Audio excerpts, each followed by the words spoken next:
भगवत गीता का यह ज्ञान जो आज भी प्रासंगिक है कि मैं आपसे एक प्रश्न पूछना चाहता हूँ।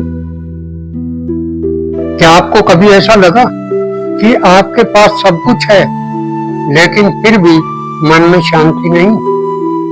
नौकरी है पर संतोष नहीं, परिवार है पर समय नहीं, दोस्त हैं लेकिन सच्ची बातचीत नहीं, मोबाइल में हजारों संपर्क हैं लेकिन मन की बात सुनने वाला शायद कोई हो। अब सोचिए, आज से हजारों वर्ष पहले कुरुक्षेत्र की युद्ध भूमि में एक योद्धा भी बिल्कुल ऐसी ही उलझन में खड़ा था। उसका नाम था अर्जुन। उसके हाथ में धनुष था लेकिन हाथ कांप रहे थे। उनकी आंखों के सामने अपने ही गुरु, अपने ही संबंधी, अपने ही प्रियजन खड़े थे। वह केवल युद्ध नहीं हार रहा था, वह अपने भीतर का संतुलन खो रहा था। और तभी एक सारथी ने बोलना शुरू किया। वह केवल रथ का सारथी नहीं था, वह मानव चेतना का मार्गदर्शक था। उसने जो कहा वह अर्जुन के लिए नहीं था, वह हर उस व्यक्ति के लिए था जो कभी डरता है, जो कभी टूटता है, जो कभी निर्णय नहीं ले पाता, जो कभी जीवन का अर्थ नहीं खोजता। आज हजारों वर्ष बाद भी यही गीता का ज्ञान बाह्य करोड़ों लोगों को प्रेरित करता है, क्योंकि परिस्थितियां बदलती हैं लेकिन पुरुष का मन उसके स्वार्थों, उसके भ्रम, उसके प्रश्न आज भी वैसे ही हैं। आज की इस यात्रा में इस भगवत गीता के कुछ ऐसे जीवन उपयोगी सिद्धांतों को समझेंगे जो केवल पढ़ने के लिए नहीं, जीवन जीने के लिए हैं।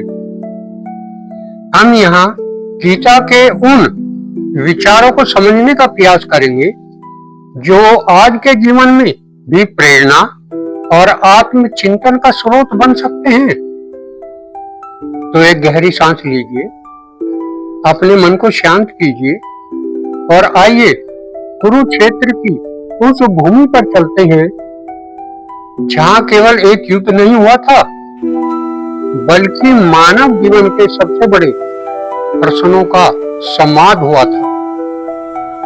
बहुत लोग सोचते हैं कि भगवत गीता केवल युद्ध की पुस्तक है, लेकिन यदि ऐसा होता तो वह हजारों वर्ष तक लोगों के हृदय में जीवित नहीं रहती। कुरुक्षेत्र एक स्थान नहीं है, यह हमारे जीवन का प्रतीक भी है। हर दिन हमारे भीतर भी एक युद्ध चलता है, अच्छाई और बुराइयों के बीच का युद्ध, कर्तव्य और सुविधा के बीच का युद्ध, साहस और भय के बीच का युद्ध, सत्य और स्वार्थ के बीच का युद्ध, क्रोध और करुणा के बीच का युद्ध। अर्जुन केवल एक योद्धा नहीं, वह हम सबका प्रतिनिधि है। जब हम किसी कठिन निर्णय के सामने खड़े होते हैं, जब मन भ्रमित हो जाता है, जब सही और आसान रास्ते में चुनाव करना पड़ता है, तब हम भी अपने भीतर के कुरुक्षेत्र में खड़े होते हैं।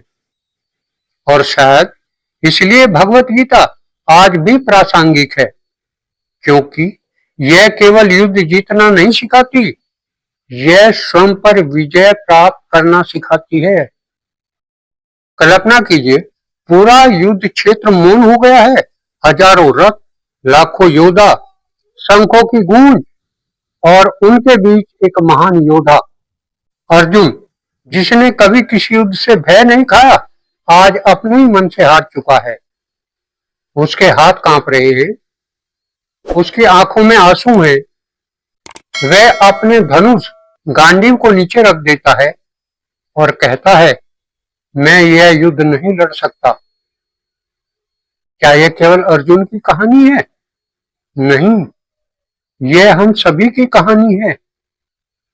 जब जीवन में कठिन निर्णय सामने आता है, तब रिश्ते और कर्तव्य टकराते हैं। जब रिश्ते और कर्तव्य टकराते हैं, जब मन कहता है अब मुझसे नहीं होगा, तब हर इंसान अपने भीतर अर्जुन बन जाता है। और तभी श्री कृष्ण समझाते हैं, लेकिन ध्यान दीजिए, उन्होंने सबसे पहले युद्ध की रणनीति नहीं बताई, उन्होंने हथियारों की शक्ति नहीं बताई, उन्होंने सबसे पहले मनुष्य की पहचान बताई।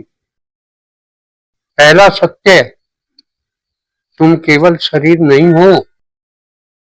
श्री कृष्ण अर्जुन से कहते हैं, जिसका जन्म हुआ है उसकी मृत्यु निश्चित है, और मृत्यु के बाद फिर जन्म निश्चित है।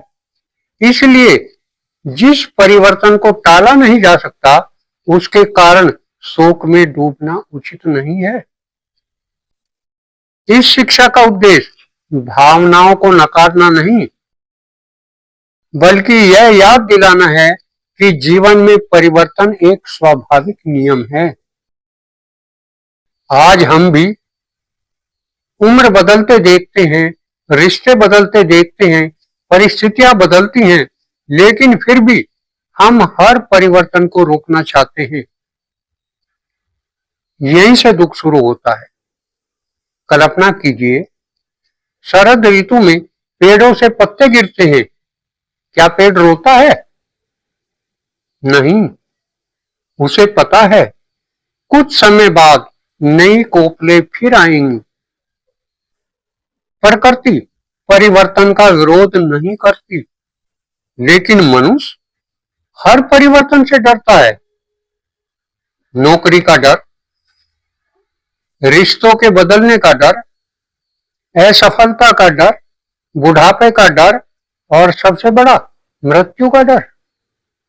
गीता हमें परिवर्तन से भागना नहीं, उसे समझना सिखाती है। आज अधिकांश लोग अपनी पहचान अपने पद से जोड़ते हैं। कोई कहता है मैं डॉक्टर हूं, कोई कहता है मैं व्यापारी हूं, कोई कहता है मैं सफल हूं। लेकिन यदि एक दिन वह नौकरी चली जाए, वह व्यवसाय समाप्त हो जाए, तो क्या आपका अस्तित्व भी समाप्त हो जाएगा? नहीं, भूमिका बदल सकती है, लेकिन अभिनेता वही रहता है। भगवान श्री कृष्ण यही समझाते हैं, जीवन में हमारी भूमिकाएं बदलती रहती हैं, लेकिन भीतर का साक्षी अर्थात आत्मा अपरिवर्तित रहता है। आपके मोबाइल की स्क्रीन टूट गई, क्या आप कहेंगे मेरा पूरा मोबाइल खत्म हो गया? नहीं, आप जानते हैं स्क्रीन बदली जा सकती है। उसी प्रकार हम जीवन की छोटी छोटी घटनाओं को अपने पूरे अस्तित्व से जोड़ लेते हैं। यही कारण है कि छोटी असफलता भी हमें भीतर तक तोड़ देती है। गीता हमें सिखाती है, घटना को घटना की तरह देखो, उसे अपनी पहचान मत बनाओ। प्रकृति नित्य परिवर्तनशील है, आप उसको नहीं रोक सकते। भगवान श्री कृष्ण ने युद्ध क्यों नहीं रोका? यह प्रश्न कई लोगों के मन में आता है। यदि श्री कृष्ण शांति चाहते तो उन्होंने युद्ध होने ही क्यों दिया? गीता का संदेश यह नहीं है कि हर संघर्ष अच्छा है, बल्कि यह है कि जब जीवन में कठिन निर्णय सामने आए तो भय, मोह और भ्रम के बजाय विवेक, करुणा और कर्तव्य के साथ निर्णय लो। यही कारण है कि गीता केवल युद्ध की पुस्तक नहीं, आंतरिक स्पष्टता की पुस्तक है। आज के जीवन में गीता, आज हमारा युद्ध तलवारों से नहीं होता, हमारा युद्ध तनाव से, चिंता से, तुलना से और असफलता के डर से होता है। सोशल मीडिया पर दूसरों की सफलता को देखकर अपने जीवन को छोटा समझ लेने से है। गीता कहती है, दूसरों से तुलना मत करो, अपने कर्तव्य पर ध्यान दो, क्योंकि जब मन तुलना में उलझता है तो शांति खो देता है, और जब मन कर्तव्य में स्थिर होता है तो शक्ति प्राप्त करता है। एक छोटा सा चिंतन, आज रात सोने से पहले अपने आप से केवल एक प्रश्न पूछिए, क्या मैं अपनी भूमिका जी रहा हूं या अपनी भूमिका को ही अपना वास्तविक स्वरूप मान बैठा हूं? हो सकता है यही प्रश्न आपके जीवन का सबसे महत्वपूर्ण प्रश्न हो। तो हमें इस मन की बुराइयों से लड़ना है, इस युद्ध को जीतना है। आज इतना ही।